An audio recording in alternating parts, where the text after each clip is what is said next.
محنت میں نے کرنی ہے اور صلہ اللہ پاک نے عطا کرنا ہے۔ ہاشم اٹھا، سلام کیا اور چل دیا۔ چھوٹا سا بچہ بہت بڑی بات کر گیا تھا۔ ہاشم ابو کے سینے لگ کر رونے لگا۔ ابو جان آپ پریشان نہ ہو، ہم کو اتنے بڑے اسکول میں پڑھنے کی کوئی ضرورت نہیں، یہاں انسان سے زیادہ پیسے کو اہمیت دی جاتی ہو۔ بشیر مسکرایا، بیٹا جیسے تم کو اچھا لگے، میں ٹھہرا ان پڑھ، مجھے کیا پتا۔ ہاشم واپس اس سرکاری اسکول میں داخل ہو گیا۔ باپ دن رات محنت کرتا، ماں آیا بن کر ہسپتال میں جھاڑو پونچھا کرتی۔ ہاشم نے میٹرک میں ٹاپ کیا، پھر FSC اور پھر وکالت میں داخلہ لے لیا۔ ماں باپ کی اکلوتی اولاد تھا، بشیر نے اپنا سب کچھ لٹا دیا تھا ہاشم کی خاطر۔ بشیر اب بوڑھا ہو چکا تھا، ہاشم محنت کرتا رہا۔ وہ جانتا تھا محنت کرنے والوں کو اللہ پاک کبھی تنہا نہیں چھوڑتا۔ ہوا کچھ یوں بھی تھا کہ سب رشتے بھی چھوڑ گئے تھے، غریب سمجھ کر کوئی منہ نہ لگاتا تھا ان کو۔ ہاشم کی ماں 50 سال کی ہو چکی تھی، آج بھی وہ ہاتھ میں جھاڑو لیے صفائی کرتی ہسپتال میں۔ اور پھر وہ دن آیا، ہاشم وکیل بن گیا اور پھر وکالت کے بعد مزید محنت کی اور سیشن جج کے عہدے پہ فائز ہو گیا۔ اصل کامیابی کا دن تو وہ جب سب رشتہ دار منہ موڑ گئے تھے، جب کوئی ان سے بات کرنا گوارا نہ کرتا تھا، جب کسی کا بیٹا دبئی جاب کر رہا تھا اور کسی کا امریکہ۔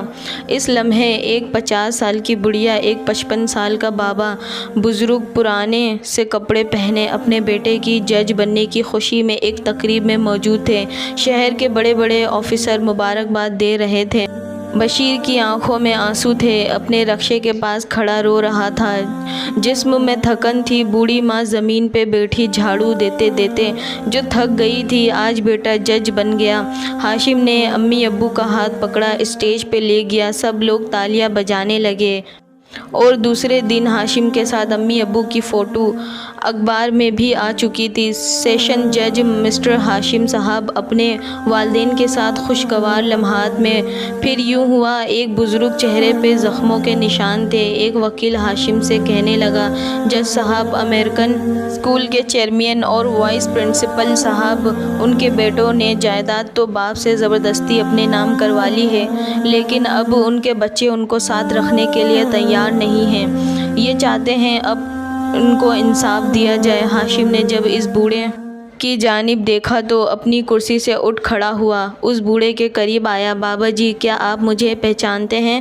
میں کون ہوں؟ وہ بزرگ انکار میں سر ہلا کر بولا، نہیں جانتا۔ اتنے میں ہاشم کے ابا کا فون آیا، بیٹا میں تیری عدالت کے باہر بیٹھا ہوں، ڈاکٹر کے پاس جانا ہے، میں انتظار کر رہا ہوں۔ ہاشم نے ابو کے عدالت کے اندر آنے کا کہا، پھر اس بزرگ سے مخاطب ہوا، سر جی، آپ امریکن اسکول کے وائس پرنسپل اور مالک یاد کریں، آج سے 13 سال پہلے ایک بچہ آیا تھا جس کا باپ رکشہ چلاتا تھا۔ اس بچے نے انٹرویو کے دوران ہر سوال کا جواب دیا، لیکن آپ نے یہ کہہ کر اسے داخلہ نہ دیا کہ اس اسکول میں امیروں کے بچے پڑھتے ہیں اور کسی رکشے والے کا بچہ یہاں پڑھے یہ ہماری توہین ہے، اور آپ نے اس بچے کو داخلہ نہیں دیا۔ جانتے ہو وہ بچہ کون ہے؟ وہ آپ کے سامنے کھڑا سیشن جج ہاشم، اور وہ جو بوڑھا سامنے سے چلتا ہوا آ رہا ہے نا، جسے آپ نے جاہل کہا تھا اور بہت باتیں سنائی تھی، وہ سیشن جج کے ابو ہے۔ بشیر صاحب، اب میں آپ سے کیا کہوں، ہم کو جاہل کہنے والا ایک جاہل کے سامنے رو رہا ہے کہ میرے بچوں نے سب کچھ چھین لیا، مجھے اپنے ساتھ نہیں رکھنا چاہتے۔ آپ کے بچے تو اسی اسکول میں پڑھتے تھے نا؟ سنا ہے ایک بیٹا آپ کا پولیس میں ہے جو آپ سے ملنے ہی نہیں آتا، اور دوسرا کسی محکمے میں کلرک ہے۔ وائس پرنسپل رونے لگا۔ ہاشم نے بزرگ کے آنسو صاف کیے اور پیار سے بولا، میرا مقصد آپ کو طعنہ دینا یا نیچا دکھانا نہیں تھا، بس میں اتنا کہنا چاہتا ہوں، مجھے لگتا تھا بڑے اور مہنگے اسکول میں ہی پڑھ کر کامیابی مل سکتی ہے، جبکہ میں غلط تھا۔ محنت کرنے والوں کے لیے سب کچھ ممکن ہوتا ہے۔ میرے ابو، میری امی ساری زندگی محنت کرتے رہے، سب لوگ ہمارا ساتھ چھوڑ گئے، ہماری غریبی کا مذاق اڑایا گیا، مجھے غربت کی وجہ سے اچھے اسکول میں داخلہ نہ دیا، میں اپنی منزل کی جانب رواں رہا، میں نے دن رات محنت کی، میں کبھی ہار نہیں مانی، میں حالات سے لڑتا رہا اور اللہ نے میری محنت کا صلہ دیا، اور آج میں الحمدللہ سیشن جج ہوں۔ کیا فرق پڑتا ہے آپ سرکاری اسکول میں پڑھ رہے ہیں یا کسی انگلش میڈیم میں پڑھنا آپ کو ہے، محنت آپ نے کرنی ہے۔ وائس پرنسپل جو آج اولاد کے ہاتھوں خوار ہو رہا تھا، اسے اپنی غلطی پہ شرمندگی تھی۔